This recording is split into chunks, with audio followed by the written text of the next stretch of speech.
Ilustrísimas autoridades, señoras y señores, como presidente de Nueva Economía Forum tengo el placer de darles de nuevo la bienvenida al Fórum Europa, la tribuna política que realizamos con la colaboración de Asisa, BT y Red Eléctrica de España. Hoy tenemos el placer y el honor de recibir al presidente del Gobierno de Canarias, don Paulino Rivero, y la satisfacción de que haya aceptado presentarle un periodista canario muy conocido de ustedes, don Juan Cruz.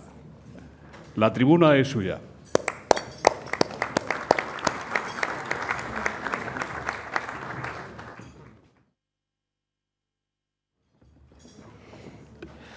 Buenos días a todos. Querida Ángela, queridos amigos, querido presidente. La verdad es que me siento muy honrado con esta deferencia que ha tenido el Foro Europa y el propio presidente del Gobierno de Canarias de requerirme para que esté aquí arriba hablándoles de algo que está entrañado en mi ser como ciudadano, como periodista y como canario, que es la gente de nuestra tierra. Cuando me pidieron que hablara, me imaginé a Paulino Rivero, un chico de 1952, en la oscura posguerra nuestra, jugando en la calle, quizá en el Sausal o en la escuela, jugando al trompo. Muchos de ustedes llaman peonza, o jugando al envite, o jugando a los boliches. Anoche le comentaba al presidente de la Caja de Ahorros de Canarias, a Álvaro Arbelo, lo que para mí significaban esos tres juegos como esencia un poco de una manera de ser, que es que ni en el trompo, ni en el envite, ni en los boliches, que muchos de ustedes llaman canicas, se juega a machacar al otro. Se juega más bien a juntarse para avanzar. Es muy hermoso el juego de las canicas, porque ahí nos medimos siempre con la idea de que el otro puede ser mejor que nosotros, pero hasta que no pasa la última jugada, uno no sabe quién es de verdad mejor. Digo que nació en la posguerra, en 1952, que eran tiempos muy difíciles. Nació además un día muy querido por dos personajes muy importantes y muy entrañables de nuestra historia, el 11 de febrero, el día de la Primera República, la que luego se llamaría Rambla del General Franco en Santa Cruz, fue mucho tiempo Rambla del 11 de febrero. Y nuestro añorado Juan Marichal y Domingo Pérez Minic, dos tinerfeños como Paulino, tenían por esa fecha una gran reverencia como lugar en el que se encontró el espíritu de un pacto para avanzar que finalmente fue destruido por el tiempo para ser recuperado luego. Antes de las últimas elecciones, la que le convirtieron a él en presidente de Canarias, Paulino Rivero me dijo a mí y a mi compañero Juan Manuel Pardellas, en una entrevista que publicamos en El País, que él pactaría con su tierra. Y yo creo que antes de las elecciones, y también después de las elecciones, los políticos pueden decir, por decirlo de una manera un poco coloquial, pueden decir misa. Pero esa misa me la creo. Yo creo que Paulino, que asumió el reto de ser el responsable de la coordinación de la comisión más dolorosa y más compleja que haya habido en este país para hablar del pasado, la comisión del 11M, es de verdad un hombre que cree en el pacto, que cree que el otro le puede ganar al trompo y que, en definitiva, sería incapaz de, con su trompo, machacar el trompo del contrario. Es, como muchos de ustedes saben, el mayor de 7 hermanos.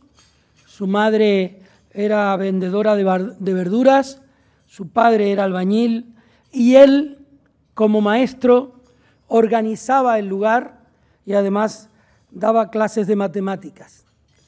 Detrás de su personalidad, digamos, relacionada con el futuro de su tierra y con su creencia en que la política es, en efecto, el instrumento civil más privilegiado para lograr el cambio en las sociedades, fue alcalde desde 1979 de un lugar que ahora ya resulta emblemático no solo por sus vinos, sino porque en él forjó la personalidad política que ahora le distingue también como un hombre tranquilo. Una vez le dijo a Carmenchu Marín que cuando más tranquilo se sentía es cuando había más barullo alrededor. Ahora hay entre nosotros y también en Canarias tanto barullo como en una partida de envido, como decimos nosotros. Pero bueno, él tiene su experiencia de jugar al trompo y su relación con la palabra pacto, que es una palabra de triple dirección. Y ahora no me voy a entretener cuáles son las 3 direcciones a las que aludo. Cuando me pidieron que estuviera aquí, yo estaba en lo más profundo de la isla de La Palma, mirando lugares que son hermosísimos y que reflejan un poco la metáfora, el corazón diverso de las islas, el risco y el árbol que crece en el risco. Yo creo que él tiene esas palabras para vivir en la política, vivir con la política, y yo a las islas y a él, es decir, a nosotros, le deseo una palabra que siempre deseo. Ojalá que tanto sus padres como los míos decían ajolá. Muchas gracias.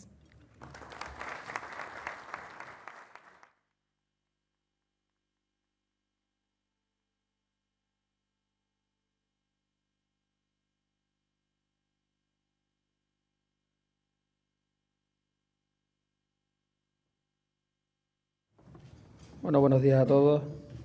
En primer lugar, quiero agradecer al Fórum Europa y a los patrocinadores en el día de hoy esta invitación para, una vez más, 18 meses después, encontrarme en este importante foro. Y, como no, agradecerles la presencia a todos ustedes que han tenido la amabilidad de acompañarnos esta mañana. Intentaré sucintamente, en tiempo razonable, alrededor de 20 minutos, situar algunas reflexiones para luego dar paso a lo que creo que es mucho más importante, mucho más interactivo, que es las preguntas y el coloquio que podemos llevar a cabo. Voy a centrar las reflexiones en 3 ideas básicamente. Una que tiene que ver con la crisis. Pero, ¿crisis política o crisis económica? ¿O crisis económica y política? Y los efectos que, desde el punto de vista del reconocimiento, como voy a hacer, de que estamos ante una crisis política, los efectos perversos que tiene para la recuperación económica. La segunda cuestión en la que quiero centrar mi intervención brevemente es en Canarias. Canarias, asunto de Estado o problema de Estado. Y la tercera reflexión que quiero hacer en voz alta aquí es: los tan denostados nacionalismos en España como factores de equilibrio, responsabilidad y compromiso.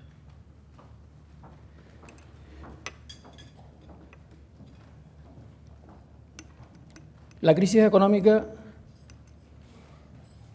este foro ha sido el escenario de muchos debates en torno a una crisis económica que ha afectado no solamente a España, sino al mundo desarrollado. Ha afectado a Estados Unidos y ha afectado a toda Europa. Pero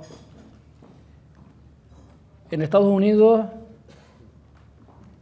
en Europa,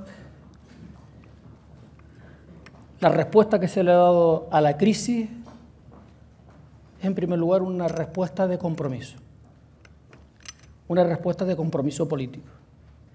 Grandes acuerdos para abordar la crisis en Estados Unidos, grandes acuerdos en los países más importantes de la Unión Europea, desde Alemania a Francia, hasta Italia o pequeños países como Portugal, pasando por el Reino Unido.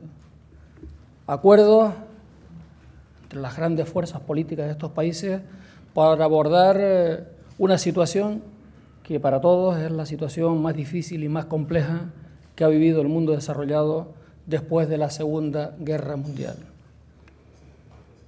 Hace 18 meses, exactamente el 13 de marzo del año 2009, dije en este mismo escenario que España tenía que abordar con urgencia una serie de reformas coyunturales y estructurales para dar respuestas a la crisis. En aquel momento indiqué algunas reformas que eran necesarias, como un nuevo marco de relaciones laborales,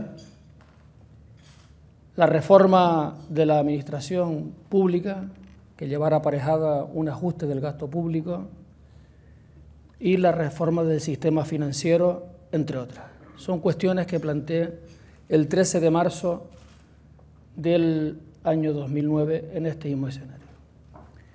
Algunas de las reformas, de esas reformas que en aquel momento planteaba como urgentes, han sido abordadas por el actual Gobierno del Estado.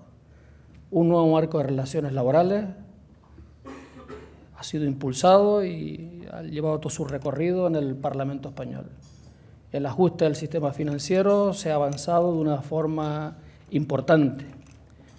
La reforma administrativa es la gran asignatura pendiente, diría yo, de la democracia española. Se han dado pasos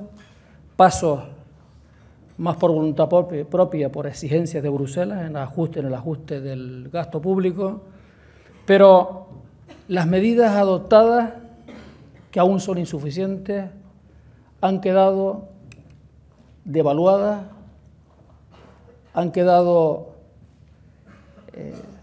sin tener el efecto que era necesario por el ruido político. El ruido político en este país hace, por una parte, que las reformas necesarias que se han abordado no generen la confianza necesaria, que otras reformas que hay que adoptar se estén dilatando demasiado en el tiempo. Y es que mi hipótesis es que este país vive una profunda crisis política desde el mes de marzo del año 2004. El atentado en Madrid del 11 de marzo del 2004 ha producido una fractura política en este país entre los dos grandes partidos que a lo largo de este tiempo no se ha recuperado. Mientras España tiene una economía pujante, mientras nuestra economía marchaba, y eso ocurrió hasta el segundo semestre del año 2007, la crisis política, el ruido político era una cosa de los políticos y de los medios, pero no de los ciudadanos. No afectaba a la vida real, la crisis política que vivía el país.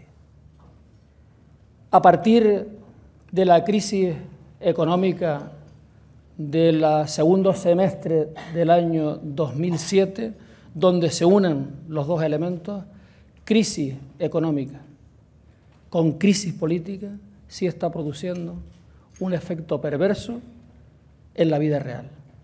Y esa crisis política está perjudicando a los ciudadanos, a los autónomos y a la pequeña y mediana empresa.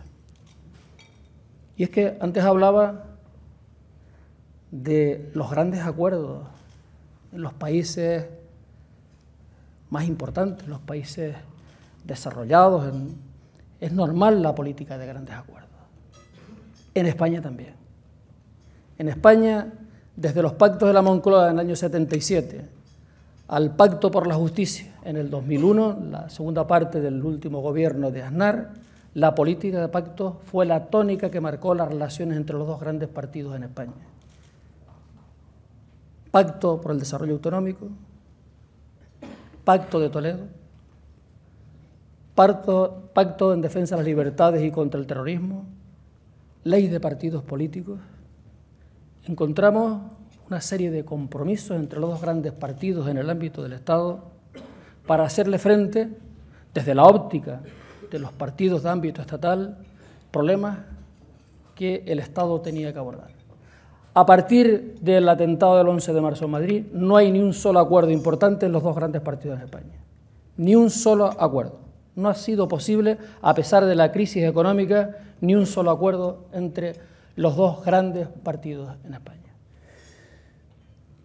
Y, señoras y señores, es necesario, para abordar los retos que tenemos por delante, los grandes acuerdos para hacer frente a una situación como esta. Porque de la crisis saldremos, pero los tiempos para salir de la crisis serán antes o después. Serán antes en la medida que se genere confianza. Esa palabra de la que tanto se habla en los ámbitos mediáticos, políticos, económicos, que la economía es confianza también. En estos momentos todo el ruido político hace que las decisiones que se están tomando sean decisiones que quedan absolutamente devaluadas, que generen incertidumbre, que generen desconfianza, es decir, el efecto contrario a las importantes reformas que en estos momentos se están introduciendo. Y es que se está priorizando el interés partidario, el cómo alimentar a los sectores más fanáticos de las formaciones políticas, que a poner el interés general por encima del interés partidario. Y es necesario un esfuerzo importante para que cambien las cosas. Sé que no va a ser fácil, ni que van a cambiar, porque impera en estos momentos en España la irresponsabilidad. Y de lo que se trata es de cómo te quito a ti para ponerme yo a gobernar. Y no se trata, en estos momentos se reflexiona en que es necesario abordar decisiones estratégicas importantes para el futuro de este país, de las que se beneficiarán los ciudadanos, sean de un color o sean de otro. Y esas decisiones se están retrasando. La reforma profunda de la administración pública es un reto que tenemos por delante. Un pacto que sirva, que nos hubiera valido para empezar por esa apuesta que significa la diversificación de la economía española. La crisis también deja en evidencia que las cosas no se han hecho bien a lo largo de los últimos 15 años, que teníamos una economía con los pies de barro y que es necesario apostar por la diversificación.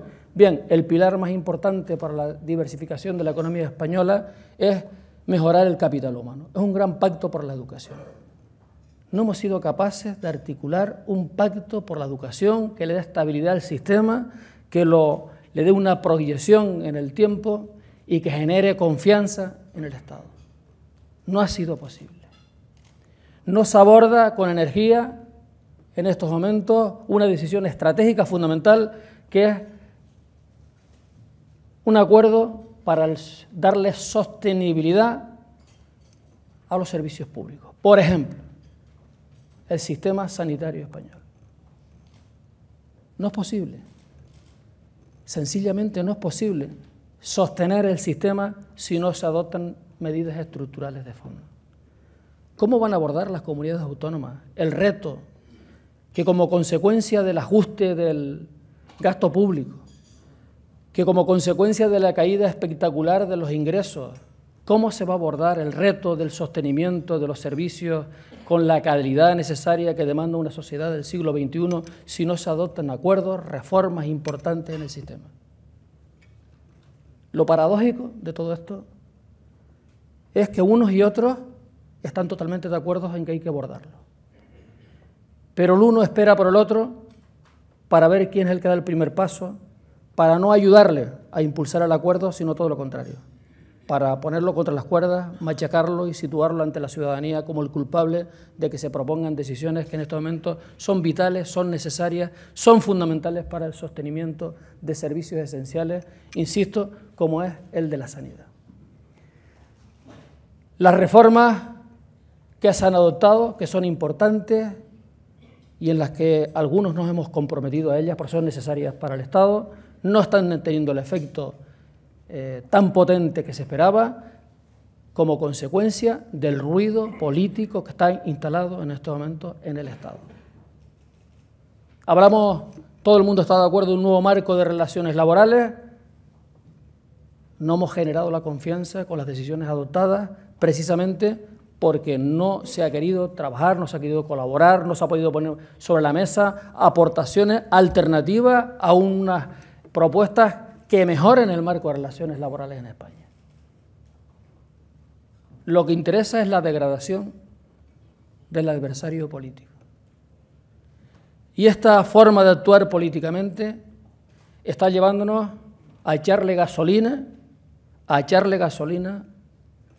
en el ámbito de la sociedad española y de sus representantes. Hoy, parte de los problemas que tenemos, la falta de acuerdo desde el punto de vista social, sindicatos, empresarios, está alimentada por la confrontación política. En un gran acuerdo político es mucho más fácil alcanzar grandes acuerdos también desde el punto de vista social. En definitiva, la crisis económica española, de la que se están tomando decisiones muy importantes desde el punto de vista estructural que nos pueden ayudar a salir en el tiempo de la misma, está ralentizada, no está teniendo los efectos positivos que se pueden esperar de ella debido a la instalación del ruido político que está llevando también a la ciudadanía a alejarse de los partidos políticos y de los políticos. Hoy la valoración de los políticos en España está en su momento más bajo desde la llegada a la democracia y tiene que ver como consecuencia, tiene parte que ver con nuestra forma de actuar.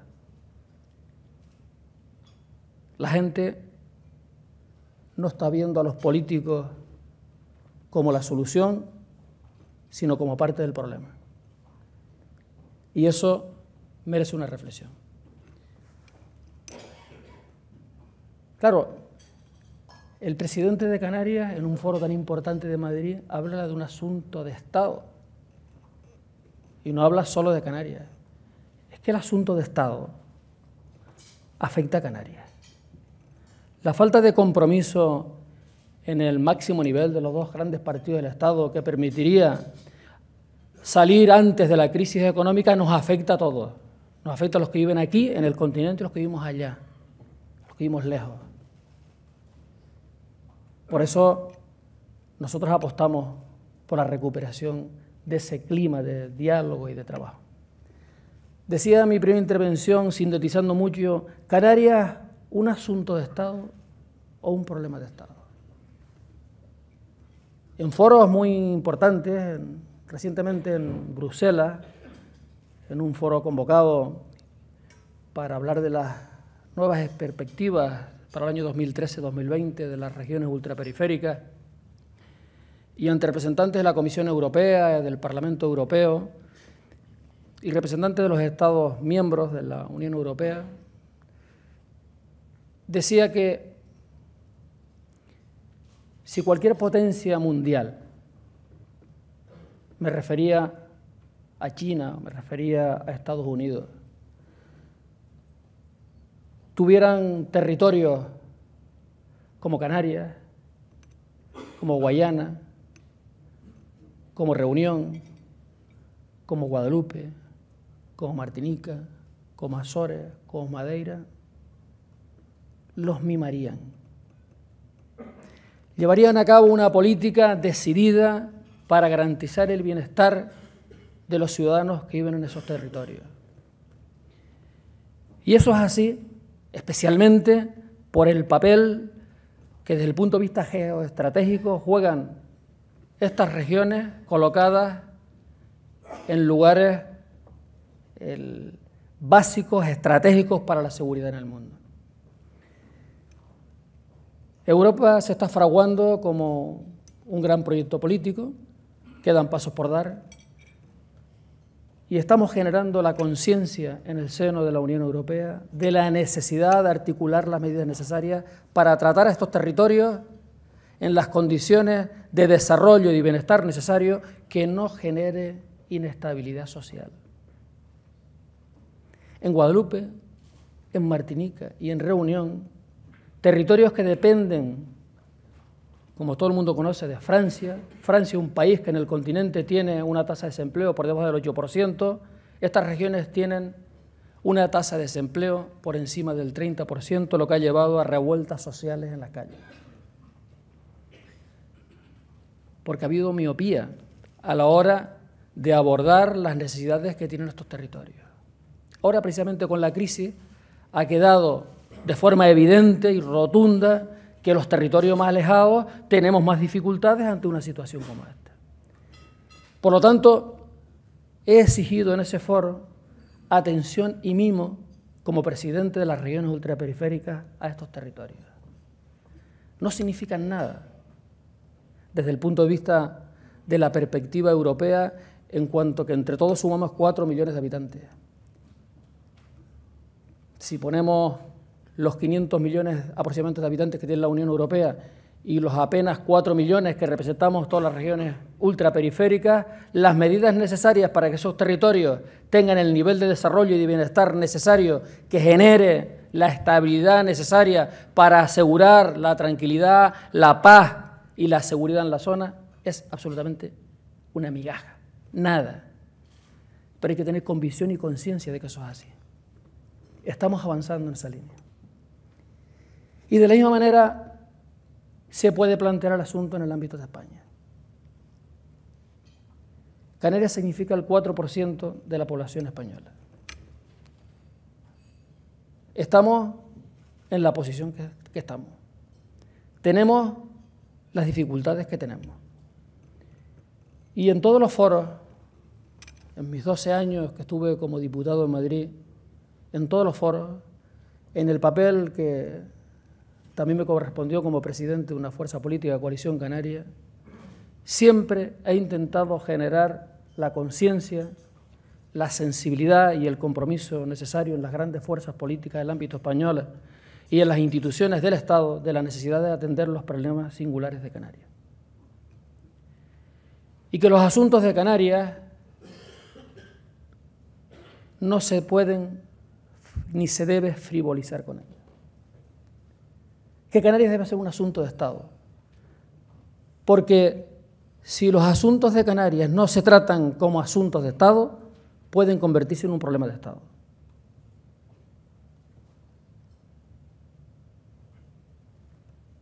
Hay decisiones que no favorecen a la cohesión territorial del Estado y por lo tanto estamos apostando a problemas que se pueden derivar problemas de Estado. Si, por ejemplo, prosperara la tesis, que creo que en estos momentos mal interpretada, eso espero yo, de que la bonificación de los residentes en los territorios más alejados, una conquista conseguida a lo largo de más de 15 años, donde teníamos el 10%, en estos momentos estamos en el 50% para acercar Canarias al continente.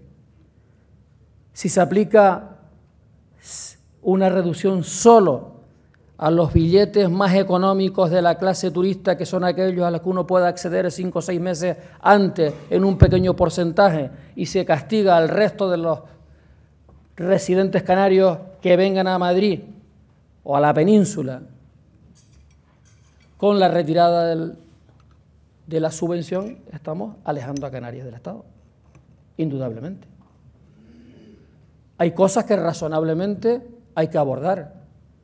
Desde Canarias, desde el Gobierno de Canarias, vemos como una cuestión razonable, sensata, que quienes viajan en la clase, en primera clase, en business, pues tengan el porcentaje que corresponde a un señor que viaja en turista y que la diferencia la pague el que quiere escoger la primera clase.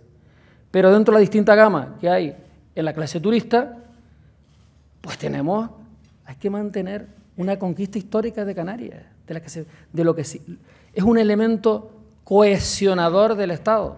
Nosotros no tenemos la alternativa del tren, ni de la guagua, como decimos nosotros, para acercarnos. Dependemos del avión exclusivamente. Por ejemplo, nos aleja del Estado y genera problemas si cosas que son mínimas se quieren tratar igual que al continente. La isla del Hierro es una isla que apuesta en este momento por un desarrollo sostenible, que es donde se construye la central hidroeólica más importante que tenemos, o que es más importante que tenemos, que es referencia en estos momentos en las políticas de sostenibilidad en el mundo, que está generando un movimiento de personas de todo el mundo de alto nivel, cualificado a la isla del Hierro para ver este proyecto de referencia, que es una isla que además no apuesta por este proyecto, sino que apuesta por una pesca sostenible, apuesta por una agricultura sostenible, por una ganadería sostenible, donde hay conciencia que las políticas de sostenibilidad son el futuro, donde estamos apostando que en los próximos años el 100% de esa isla tenga coches, todos los vehículos que sean coches eléctricos.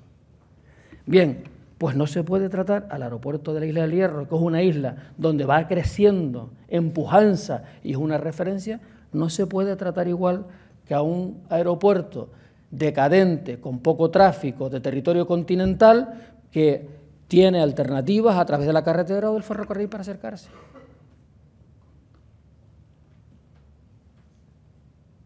Sé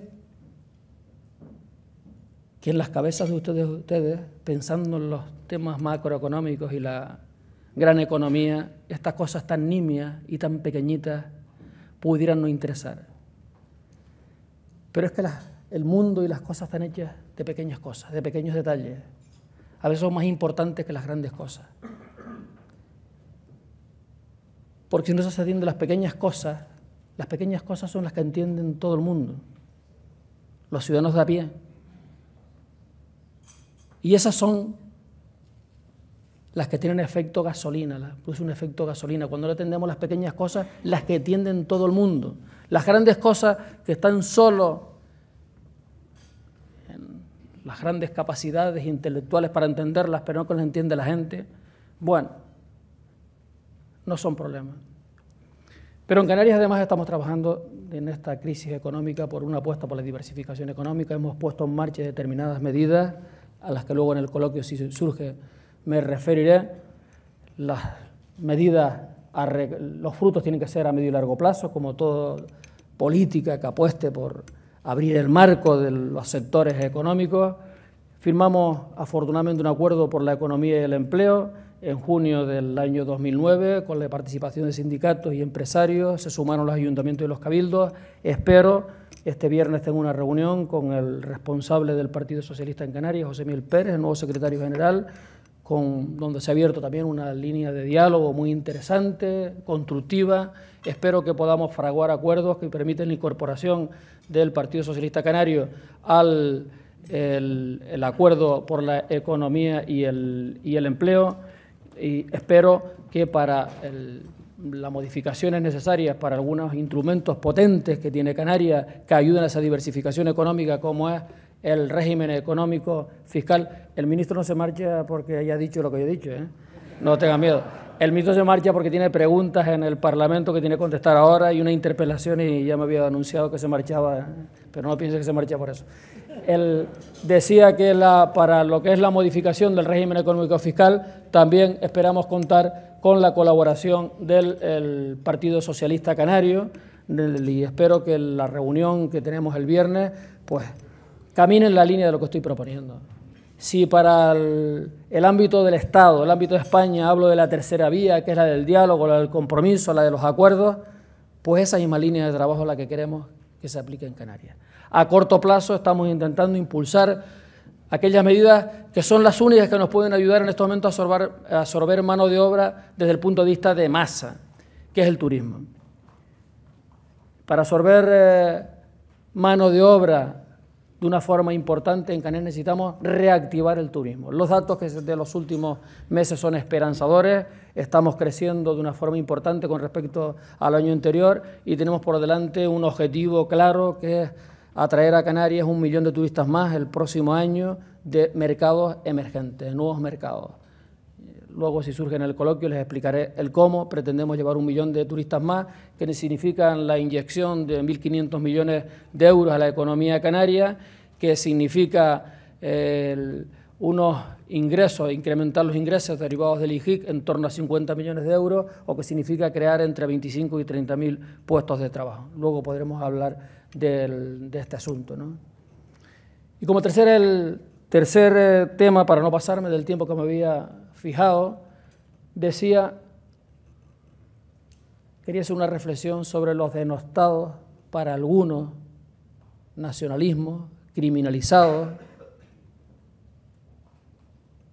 y que en estos momentos son un factor de compromiso, de responsabilidad y de estabilidad. Pero no ahora. No ahora. Para quienes estén pensando que los nacionalismos actúan desde el punto de vista del compromiso, de la responsabilidad y de la estabilidad necesaria del Estado, ahora porque hay un gobierno del Partido Socialista, les recuerdo que en el año 96, en una situación similar a esta, con 4 millones de parados, las grandes decisiones, los grandes acuerdos que impulsaron, le dieron estabilidad al primer gobierno de Aznar, que posibilitó la recuperación económica de España, estuvo apoyada también en Convergencia y Unión, en PNV en la primera etapa de la legislatura, los primeros 8 meses, y en Coalición Canaria. Fuimos los que asumimos la responsabilidad en un momento difícil de darle estabilidad al gobierno del Estado para impulsar las medidas necesarias, reformadoras, para la recuperación de la economía española, lo cual dio los resultados que dio y que nos colocó en un país que se situó como 8ª potencia del mundo desde el punto de vista económico. En base a los compromisos de los nacionalismos periféricos, denostados y criminalizados por muchos. Ahora estamos en la misma situación. La necesidad de darle estabilidad en algunas decisiones que son importantes independientemente del pensamiento político e ideológico de cada uno de nosotros. ¿Alguien ha pensado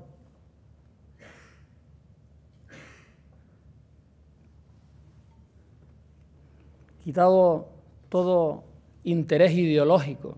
¿Alguien ha pensado que hubiera ocurrido si el 27 de mayo no se hubiera aprobado el Real Decreto exigido por Bruselas de ajuste del gasto público en España? ¿Quién hubiera pagado las consecuencias de que no se hubiera convalidado el Real Decreto de ajuste del gasto público en España? ¿Quién lo hubiera pagado? La respuesta son los ciudadanos, la respuesta son los autónomos, la respuesta son la pequeña y mediana empresa. Porque la deuda española al día siguiente se hubiera encarecido en perjuicio de todos. Los intereses y los tiempos políticos de algunos no son los intereses ni los tiempos políticos de los ciudadanos. Espero que poco a poco entremos en la senda de la reflexión, de la responsabilidad y de anteponer los intereses generales de todo el Estado a los intereses partidarios. Cuando lleguen las elecciones, los ciudadanos sabiamente decidirán, pero hasta ese momento debe haber un compromiso serio y responsable de las principales fuerzas políticas de España para colocar al país en la senda de la recuperación económica. Muchas gracias por su atención.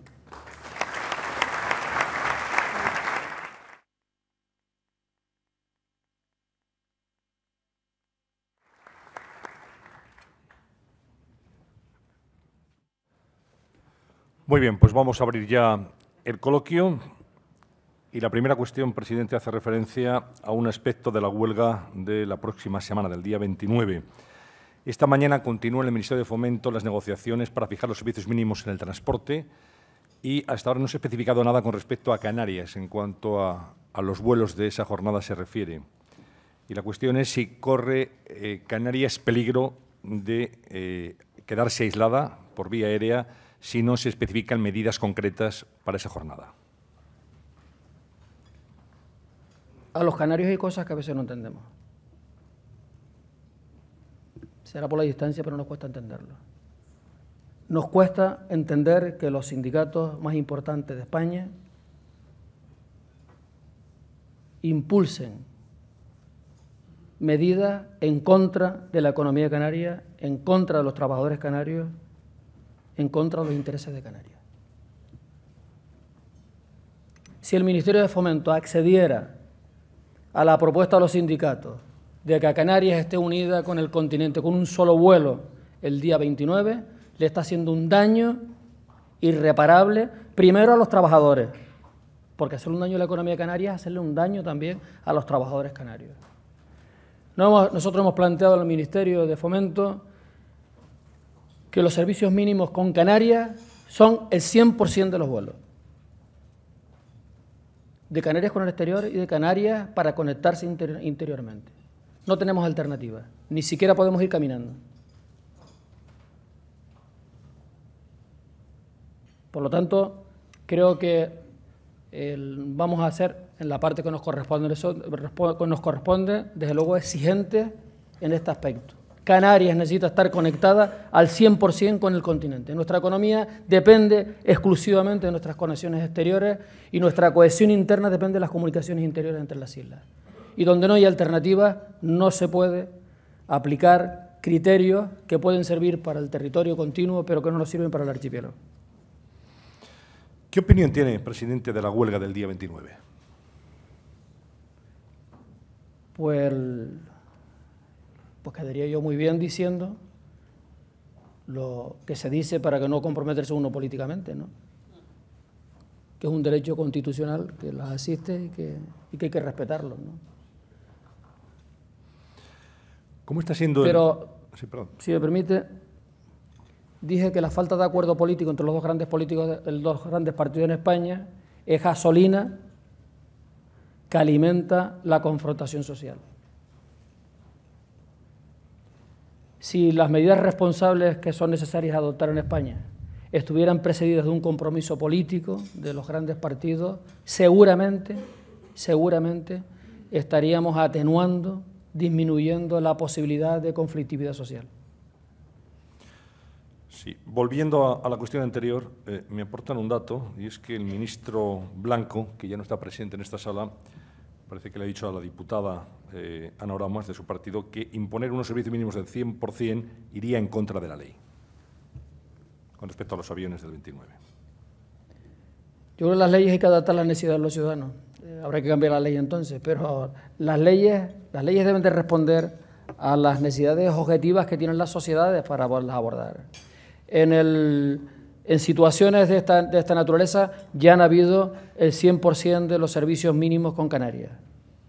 Y por lo tanto tenemos que convencer a los sindicatos, el Ministerio de Fomento es la tarea del Ministerio de Fomento también, de que el caso de Canarias es un caso muy particular, muy singular y que Canarias debe de mantener su conectividad, su accesibilidad con el exterior, porque nos estamos jugando mucho. Si estamos jugando de uno de los territorios del Estado con más problemas desde el punto de vista del empleo, con las tensiones que genera para un territorio del que vive del turismo, el introducir elementos perturbadores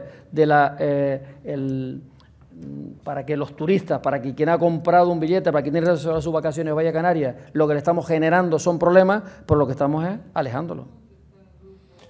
Con respecto, silencio por favor, con respecto al turismo, ¿cuál ha sido el comportamiento de esa temporada de verano en Canarias y cómo se plantean ustedes llevar 1 millón de turistas más el próximo año, como ha anunciado en su intervención?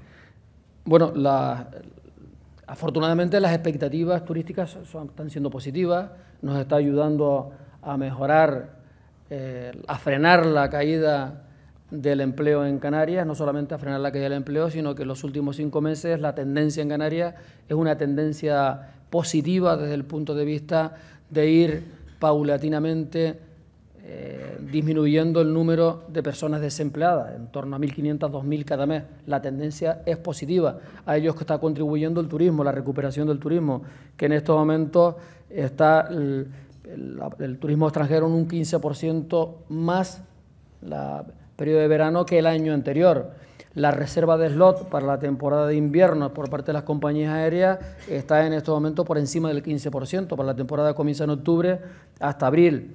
Por lo tanto, ¿a qué está contribuyendo la mejora del turismo en Canarias? Pues a dos cuestiones especialmente. Una, a la que nosotros le damos muchísima importancia y que por lo tanto pretendemos que tengan prolongación en el tiempo, que es el acuerdo que llegamos en su momento con el Gobierno de España para la bonificación de las tasas aéreas. Eso está significando una mejor competitividad de nuestros aeropuertos, está significando ser mucho más atractivos para los distintos turoperadores, las compañías aéreas, y nos está ayudando muchísimo. Es el elemento más importante que en este momento está permitiendo la recuperación del turismo en Canarias y, por lo tanto, la generación de empleo. Y, por otra parte, el otro factor que nos está ayudando es la recuperación de algunas economías europeas.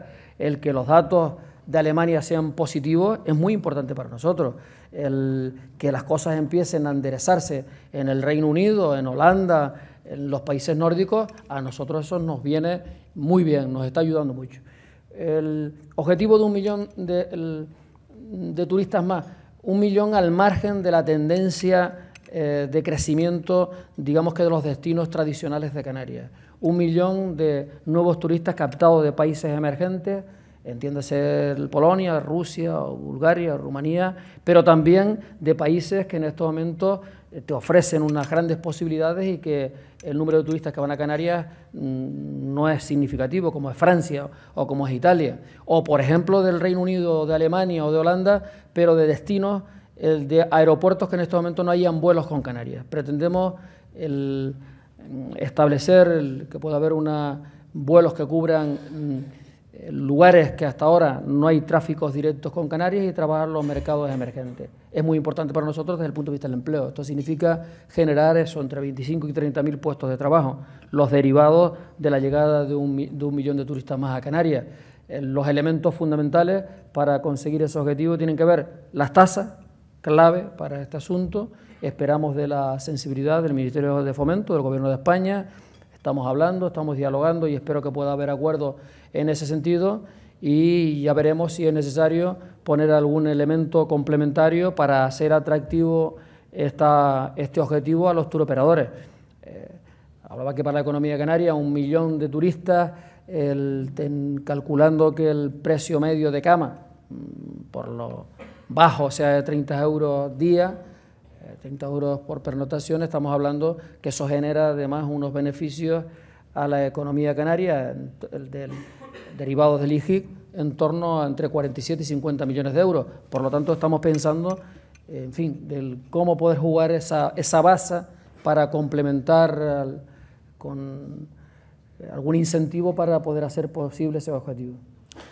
José Miguel Azpiroz, director de Punto Radio, le plantea en qué medida el ruido político, al que usted se ha referido en su intervención, afectará al escenario electoral canario. ¿Qué posibles pactos postelectorales se plantea?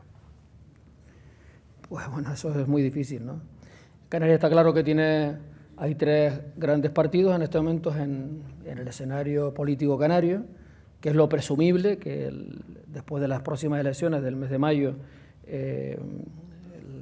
hay 3 grandes partidos en el Parlamento, la Coalición Canaria, el Partido Socialista y el Partido Popular.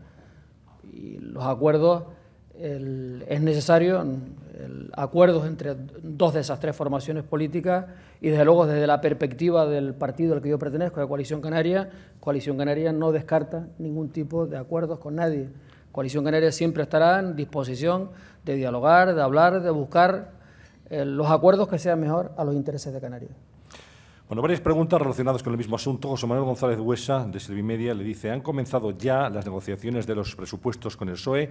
¿Apoyarán al Gobierno, como el PNV? ¿Esta solidaridad con Zapatero suma o quita votos en sus elecciones autonómicas, donde también se apoyen en el PP? Mariana Gancedo, de Televisión Española, Le pregunta cómo van las negociaciones de los presupuestos generales del Estado con el Partido Socialista y si Coalición Canaria volverá a dar su apoyo al Gobierno. Y Marta García, de Intereconomía, le dice que pide Coalición Canaria por el apoyo a Zapatero en los presupuestos. Cuando hablaba de los denostados, para algunos que somos los nacionalistas, es que no se me va de la cabeza la imagen de cuando apoyamos a Aznar, que nos machacaba una parte de España, ¿no? Y nos machacaban duramente. Y decíamos que no sé cuántas barbaridades tuvimos que escuchar, porque apoyábamos a Aznar.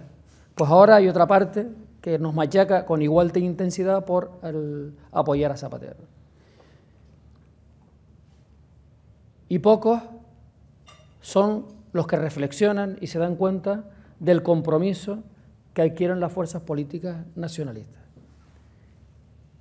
En el caso de Canarias, nunca para defender privilegios, sino buscando que se nos trate igual que a los que viven en el continente.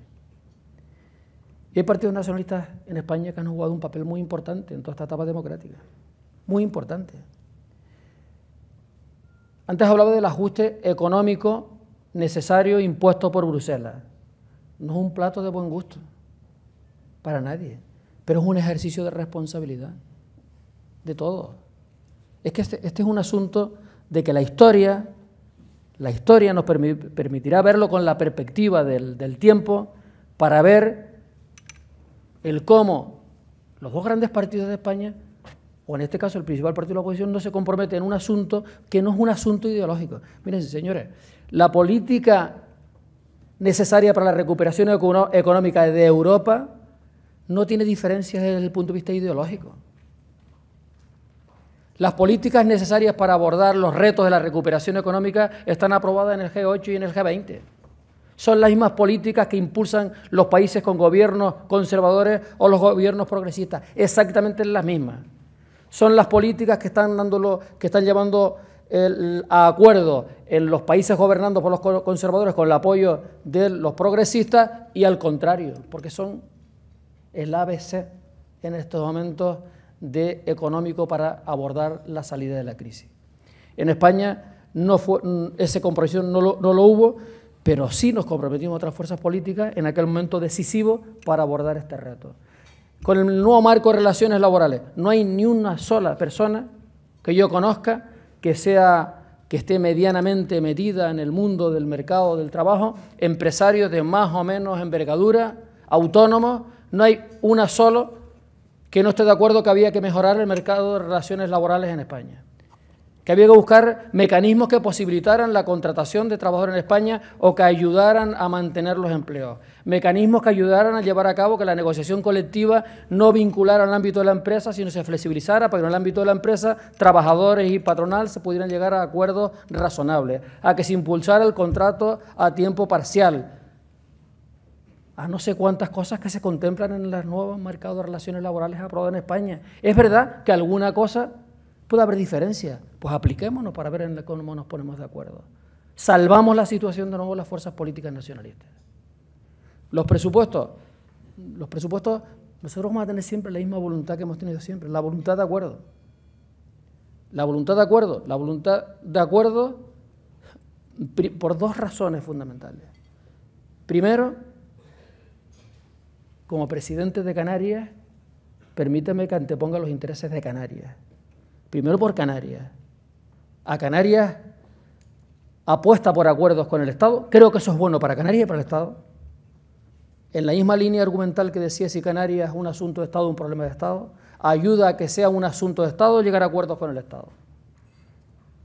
Y por lo tanto, primero por Canarias nosotros apostamos por el acuerdo, pero también desde la perspectiva de ámbito del Estado, con compromisos que también ayudan al Estado.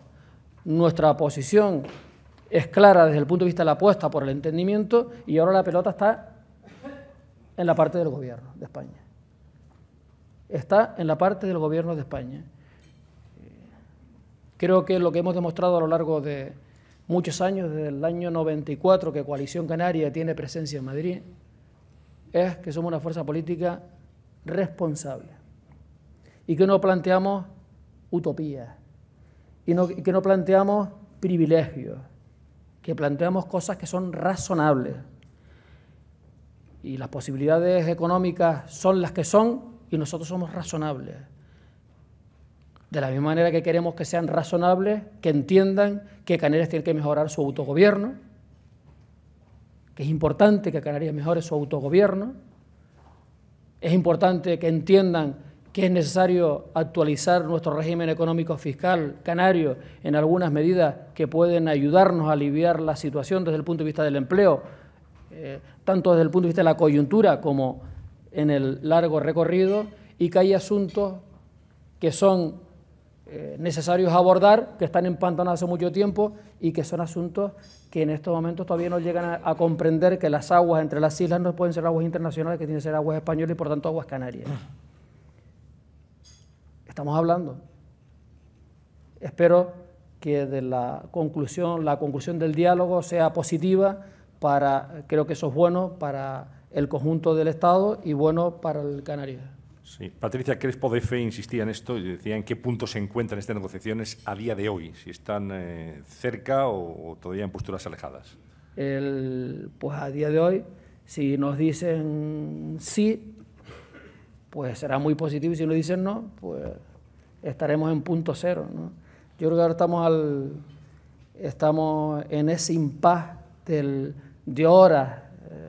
Tampoco esto se va a dilatar mucho tiempo, la posibilidad de acuerdos o desacuerdos, porque el Consejo de Ministros me imagino que abordará el reto de los presupuestos ya en el Consejo de Ministros de este viernes, y si no el siguiente. Pero estamos dialogando con lo importante. Tengo que decir que se puede dialogar es posible dialogar con las dos grandes fuerzas políticas españolas. Yo echo en falta que las dos grandes fuerzas políticas españolas no dialoguen entre sí. Coalición Canaria se entiende en Canarias con el Partido Popular y se entiende en Madrid con el Partido Socialista en aquellas cosas que no podemos entender. Sí.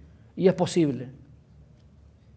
Federico Echanove, de la Agencia Canaria de Noticias, dice: ¿qué le parece la ausencia de la dirección nacional del Partido Popular en su conferencia de hoy? Bueno, no me parece. Yo creo que hay mucha gente que tiene muchas ocupaciones. Hoy hay sesión de control en el Parlamento y las cosas, pues ni le di excesiva importancia, sino agradecerle su presencia en su día en la anterior conferencia que tuvo en este mismo escenario al presidente del Partido Popular, que nos acompañó, y de igual manera se la agradezco hoy al ministro de Fomento o al portavoz del Grupo Parlamentario Socialista, que teniendo un montón de ocupaciones están aquí, y a los compañeros y amigos del Convergencia y Unión que nos acompañan, y de otras fuerzas políticas nacionalistas, también del PNV, que están por aquí. Es decir, en fin, la agenda es muy complicada para todos. Estoy seguro que este tipo de cosas a todos nos gusta acompañar, y a veces es posible y a veces no. Dos preguntas relacionadas con la economía. Pedro Agustín del Castillo, de Vinter Canarias, le dice: ¿por dónde cree usted que tiene que llegar la diversificación de la economía de Canarias a medio y largo plazo? Y Álvaro Arudo Hernández, de Caja Canarias: ¿qué oportunidades de actividad, negocio, empresarial, etcétera, ve usted para la economía y la empresa canaria? Bueno, la diversificación de la economía canaria tiene que venir desde distintos ángulos. Hay un asunto que es relevante para nosotros, fundamental, que es la mejora de nuestro capital humano. Tenemos que ganar en competitividad y en productividad, y la formación es clave para nosotros. Este es un elemento estratégico para el cual estamos impulsando medidas reformadoras del sistema educativo canario y de la formación profesional. Hay que apostar por una política decidida de innovación, precisamente para ganar en competitividad y productividad, y la Agencia Canaria de Innovación creo que le está dando pruebas de que ese objetivo además se está cumpliendo. El acuerdo con el Gobierno del Estado para impulsar la construcción ya de forma inmediata de los 3 grandes parques tecnológicos en Canarias es un camino muy importante. Tenemos que seguir potenciando todo lo que significa las actividades derivadas de 2 polos tractores muy importantes. Uno es el astrofísico y todo lo que ello se deriva, con mucho recorrido, y otra es la plataforma oceánica a construir en los próximos meses en Taliarte, en la isla de Gran Canaria, que es un polo tractor muy importante. Tenemos que reforzar todo lo que significa un desarrollo de la biotecnología, teniendo en cuenta la rica biodiversidad que tiene Canarias, las políticas que sirven, políticas relacionadas tanto con las energías limpias, donde somos un potencial y ahí hay un campo precioso para avanzar, o toda la política de agua desde la depuración, reutilización o de desalación. Todo ello, cuando hablo de energías limpias y hablo y especialmente de las políticas de agua, pensando en Canarias como centro de desarrollo tecnológico, mirando el tema de África. Desde luego tenemos que crecer en nuestro sector industrial, apenas significa en este momento un 4% para Canarias. Tenemos un acuerdo con los industriales canarios, con Asinca, un pacto, un acuerdo con el horizonte del 2020 de subir 2 puntos en el desarrollo industrial. Hemos introducido medidas reformadoras para potenciar el sector primario en Canarias, la agricultura, la ganadería y la parte que se puede, lo que la pesca, incluida la acuicultura, y estamos en una acción decidida para hacer realidad eso que significa, que se viene hablando mucho tiempo, pero que ahora mismo está colocado como eje estratégico en las políticas europeas para el nuevo periodo 2013-2020, que es Canarias como plataforma entre 3 continentes y especialmente el papel que Canarias puede llevar a cabo como plataforma logística con respecto a África. Creo que las cosas están apuntando en una buena dirección. Se ve desde la Unión Europea, se ve desde Estados Unidos, desde España se ve, y ahí hay una oportunidad importante para profesionales y empresas canarias en todo lo que significa el África Occidental especialmente, pero también hay oportunidades para todo lo que significa Canarias como suministradora de servicios educativos, sanitarios, comerciales a toda la África Occidental, que en estos momentos se nutre pues a miles de kilómetros, pues haciendo centro París, Ámsterdam o Londres, cuando en Canarias estamos a apenas 100 kilómetros. Lo que tenemos que mejorar es la accesibilidad. Es fundamental para nosotros la conectividad con África y en ese sentido es un eje estratégico de las nuevas políticas de la Unión Europea. El eje central de las políticas para el 2013-2020 es la mejora de la accesibilidad de Canarias con África. Es para nosotros fundamental. Es decir, tenemos un amplio abanico diversificador de nuestra economía, pero teniendo en cuenta y teniendo los pies en el suelo de que el eje vertebrador de la economía canaria ha sido, es y tendrá que ser el turismo. Una apuesta por el turismo de calidad, el turismo que no consuma más suelo y que apueste por la renovación y la rehabilitación, especialmente la renovación. Hay una ley incentivadora de la renovación de todo lo que son los hoteles y las plazas extrahoteleras, renovaciones integrales, porque tenemos que ganar en competitividad. Permítame que les diga que a pesar de todo lo que se dice, de los nuevos competidores que tenemos, que es verdad, Marruecos, Croacia, Túnez, Turquía, el Caribe con las líneas de bajo costo, Canarias tiene lo que no tiene ninguna de esos destinos. La naturaleza nos ha dado un privilegio a Canarias y tenemos un clima envidiable, tenemos una diversidad paisajística extraordinaria que no tiene nadie, los mosquitos no son un problema para los que vayan a nuestras playas, la seguridad en términos comparativos es muy buena. En Canarias los servicios son servicios de calidad, es decir, la oferta global que presenta Canarias, que además es una oferta de todo el año, no tiene que ver nada con la oferta del Caribe, que lo tiene todo el año, pero en unas condiciones absolutamente menos competitivas que las que tiene Canarias, ni ninguno de los otros destinos. He dicho siempre que la única debilidad, el que puede tener Canarias como destino turístico de privilegio, la única debilidad es aquella que la que nos pueden llevar las decisiones humanas. Que nos equivoquemos los hombres y mujeres que tenemos que tomar decisiones. Si acertamos en las decisiones que tenemos que tomar, pues el turismo va a seguir siendo la principal fuente de riqueza de Canarias, porque además lo necesitamos. Quería preguntarle, presidente, por el Sáhara y por las relaciones de España y Marruecos. ¿Cómo está contemplando usted las tensiones que se han vivido este verano, la entrevista que tuvo el pasado lunes el presidente Zapatero con el rey Mohamed VI y el Sáhara como problema de fondo en las relaciones de España y Marruecos? Pues de Canarias todo lo que signifique asuntos relacionados con Sáhara, Marruecos y todo lo que apunte en una dirección que no sea el entendimiento, produce desazón y preocupación.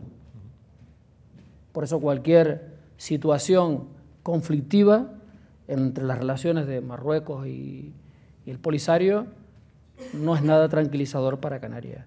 Cuando hablaba de cosas que no entiende nadie, de falta de compromiso en el ámbito de los dos grandes partidos españoles, la política exterior es una política que necesariamente debe de partir del entendimiento de las dos grandes fuerzas políticas españolas.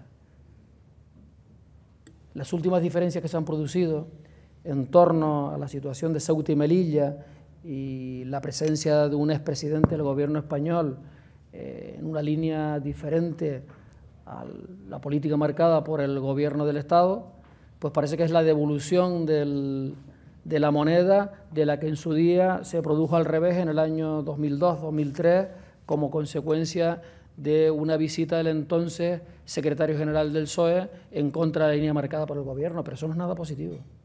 Ni fue positivo en aquella ocasión, ni ha sido positivo en esta última ocasión. Me tranquiliza el saber y el conocer de manos del embajador en España de los Estados Unidos, con el que he tenido la oportunidad de reunirme hace 48 horas, de que Estados Unidos apuesta que el conflicto hay que abordarlo dentro del marco de las resoluciones de la ONU. Y esa es también la posición de Canarias.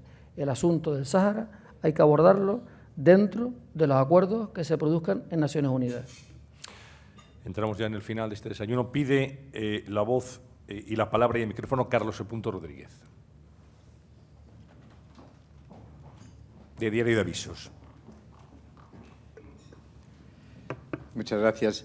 Yo he asistido con admiración, como siempre, sabe, a la intervención del presidente de Canarias, porque yo he sido muchos años vecino del municipio del Sauzal, y quien ha vivido en el municipio del Sauzal sabe lo que un gran alcalde puede hacer de un lugar hasta hacerlo maravilloso.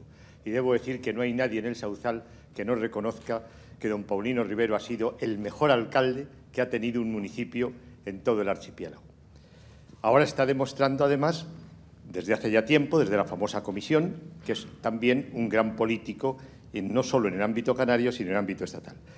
Y yo le voy a hacer, yo quería dos cositas muy breves, porque ya se ha pasado el tiempo. Una, transmitirle una información positiva, y es que ayer mismo, en un coloquio con el presidente de AENA nos comunicó que ha recibido instrucciones del hasta hace poco presente aquí ministro de Fomento, de que tiene que impulsarse la vieja idea de la que yo llevo tantas páginas escritas y con tanta tenacidad, de que Canarias tiene que ser el gran hub tricontinental de comunicación para pasajeros y mercancías entre los tres continentes, entre Europa, África y América.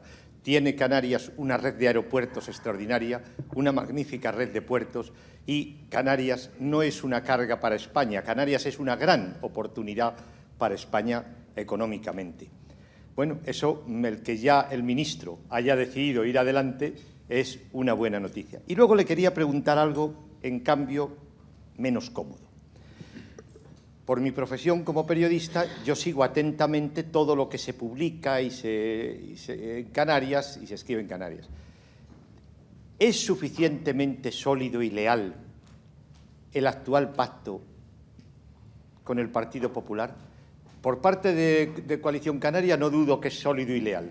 Digo, ¿tienen ustedes la percepción de que existe la misma lealtad desde la otra parte del pacto? Perdóneme la impertinencia de la pregunta, pero ya sabe, presidente, que es que a mí me gusta ser un poquito impertinente. Y, por lo demás, insistirles a todos ustedes, si van a Canarias, no dejen de visitar el Sauzal. Es un lugar que no se olvida. Muchas gracias, Carlos. Cuando asumí la presidencia del Gobierno de Canarias, dije que iba a hacer todos los esfuerzos y más para que el gobierno que se conformaba durara 4 años. Lo dije porque creía que era necesario que en Canarias, donde nunca un gobierno de pacto, de coalición entre dos partidos haya agotado la legislatura, sino que siempre por motivos estratégicos o tacticistas tenían su punto y final a los 2 o al máximo 3 años de la legislatura, decía que eso estaba generando una serie de desconfianza entre las formaciones políticas que no era nada bueno para Canarias y que había que ser coherentes y responsables, y si se asumía un acuerdo, intentar llevarlo hasta el final. Primero por eso. Desde el punto de vista político, creo que es bueno para Canarias el demostrar que es posible, con generosidad y con esfuerzo, mantener un gobierno en los 4 años. Pero cuando se conformó el gobierno de Canarias todavía no estábamos en una situación de la crisis económica que nos afectó unos meses después. Unos meses después nos llega esta oleada negativa internacional que nos afecta de una forma más intensa en el archipiélago, ¿no? Bien, pues si antes consideraba al principio que era bueno la estabilidad en Canarias por razones de tipo político, la situación económica requiere de más compromiso y de estabilidad del gobierno. Creo que en coherencia con lo que estoy exigiendo en el ámbito del Estado, que las grandes cosas hay que abordarlas de la estabilidad, en el caso de Canarias es exactamente igual. Es más, creo que es bueno, la primera parte de la legislatura no fue posible porque la posición en Canarias del Partido Socialista Canario no hacía posible el diálogo. Digo que en esta recta final de la legislatura, si es posible acuerdos con el Partido Socialista Canario, también los voy a fraguar. Desde el compromiso de estabilidad del Gobierno, la incorporación a los grandes asuntos de Canarias del Partido Socialista Canario. Voy a hacer todos los esfuerzos para que situaciones como objetivos como es la actualización en algunos aspectos del régimen económico fiscal canario, que son asuntos que tienen largo recorrido, o, por ejemplo, un acuerdo por la estabilidad del sistema educativo en Canarias, pues pueda contar con la participación también del Partido Socialista Canario. Bien, la última pregunta de este desayuno la formula Ángel Herrero Gala, que es el director de expansión de la cadena COPE. Le dice, ¿qué 2 medidas propone desde su presidencia en la Comunidad Canaria para paliar la imagen tan denostada que tienen los ciudadanos de los políticos en general, como ha comentado usted en su discurso? Pues yo creo que hay que hacer poco, no. Desde luego no lo vamos a arreglar con palabras. Con palabras no lo vamos a arreglar. Con discursos brillantes, tampoco. Ni publicando un decreto ley. Lo podemos arreglar o empezar a arreglar con los hechos. Y que la gente perciba que la política es compromiso y que la política es algo más que la defensa del interés partidario. Y que hay momentos donde poniendo por encima el interés general, seguramente los intereses partidarios también sale el beneficiado.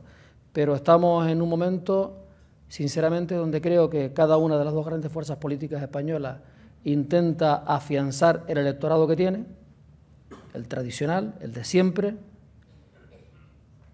y con la descalificación calculada de todas las decisiones que adopte la otra fuerza política, lo que intentan es disuadir a todas aquellas personas que están en ese espacio de los indecisos, disuadirlos de que vayan a votar, de que se alejen y no generar confusión.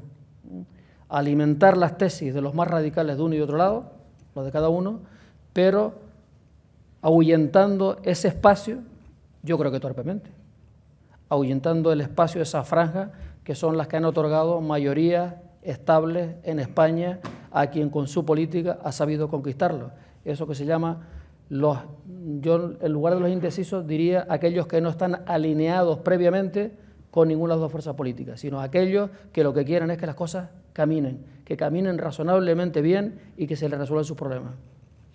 Muy bien, pues muchas gracias. Voy a darle la palabra para que cierre este acto en nombre de los patrocinadores del mismo a don Luis Argüello. Querido presidente, me corresponde el honor de despedirle en una situación incómoda, porque algo hemos hecho mal, pero yo me encuentro mal teniendo que hablar sentado por culpa del micrófono mientras mi presidente está de pie.